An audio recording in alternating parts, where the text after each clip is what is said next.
নগরে জেলায় শিক্ষা প্রতিষ্ঠানে যে অপরাজনীতি চলছে তার প্রতিবাদে ঢাকা কলেজ বৈষম্য বিরোধী ছাত্র আন্দোলন আমরা বিক্ষোভ মিছিল অর্থাৎ মশাল মিছিল আয়োজন করেছি। প্রিয় ভাইয়েরা, আপনারা জানেন গণ অভ্যুত্থানের পরবর্তীতে আবার যে নয়া অপসংস্কৃতি চলে এসেছে, কোনো বিচার নেই, সন্ত্রাসীরা নির্বিঘ্নে হাঁটাচলা করতেছে, এর বিরুদ্ধে আমরা অবস্থান নিচ্ছি। প্রিয় ভাইয়েরা, আমরা গণ অভ্যুত্থানের পরে বলছি নতুন বাংলাদেশের কথা, কিন্তু এই সকল অনেকাঙ্ক্ষিত ঘটনা আমরা কখনোই আশা করি না। প্রিয় ভাইয়েরা, আমরা স্বরাষ্ট্র উপদেষ্টাকে বলবো আপনারা এর গুরুত্বপূর্ণ নজরদারি করবেন, নয়তো পদত্যাগ করুন।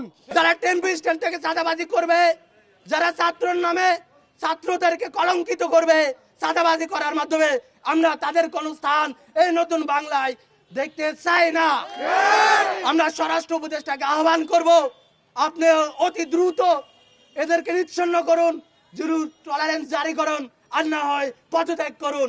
বাংলাদেশে যে নতুন ভাবে নয়া সংস্কৃতি বিচারহীনতার সৃষ্টি হয়েছে, সেইটাকে আসিফ নজরুল স্যার কিভাবে নীরব থাকতে পারে আমরা বুঝে উঠতে পারি না এখনো।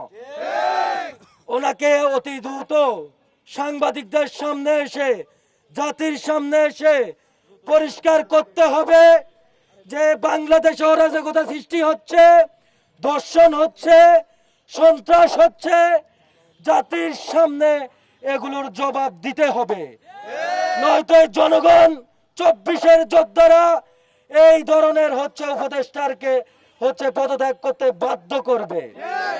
আমরা প্রতিনিয়তই লক্ষ্য করছি যেটা ফ্যাসিস্ট আমলের দৈনন্দিন রুটিন ছিল, সেই রুটিন এই ইন্টারিম গভর্নমেন্টের সময় কিভাবে বজায় থাকে সেটা আমাদের বোধগম্য হয় না। সরকারের কাছে আমাদের আবেদন থাকবে, দ্রুত সময়ের ভিতরে তাদেরকে চিহ্নিত করে বিচারের আওতায় আনুন, না হলে বৈষম্য বিরোধী ছাত্র আন্দোলনের খুব বিন্দু পরিমাণ ছাড় দিবে না ইন্টারিম গভর্নমেন্টকে। আমরা স্পষ্ট ভাষায় বলে দিতে চাই, এই ছাত্র জনতার সরকার যদি দেশের মানুষের নিরাপত্তা দিতে ব্যর্থ হয় তাহলে আপনারা পদত্যাগ করুন। আপনারা মানুষের নিরাপত্তা দিতে হলে আপনাদের সেই সরকারে থাকার কোনো যোগ্যতা নাই। দ্রুত সময়ের ভিতরে তাদের চিহ্নিত করুন, তাদের বিচার নিশ্চিত করুন। আমরা দেখতে পেয়েছি পুলিশের নীরব ভূমিকা, স্বরাষ্ট্র উপদেষ্টার নীরব ভূমিকা, সেটা আমাদেরকে স্বৈরাচারের সেই 24-এর আগের দৃশ্য মনে করিয়ে দেয়। তাই আমরা স্বরাষ্ট্র উপদেষ্টাকে বলবো, হয় পদত্যাগ করুন, না হয় দ্রুত বিচার নিশ্চিত করুন। আগামীকাল থেকে বাংলার কোনো জলে স্থলে কোনো কোণায় যদি কোনো প্রকার দর্শন, চাঁদাবাজি, টেম্পু স্ট্যান্ড দখল হয় তাহলে কিন্তু আপনার পদত্যাগ আমরা ছাত্র জনতা করাবো। আমরা বিন্দু পরিমাণ ছাড় দিব না। বৈষম্য বিরোধী ছাত্র আন্দোলন সবসময় সজাগ রয়েছে, দেশের ক্রান্তি লগ্নে সবসময় বৈষম্য বিরোধী ছাত্র আন্দোলন রাজপথে থাকবে, যে কোনো অন্যায় অবিচারের বিরুদ্ধে সজাগ দৃষ্টি রাখবে।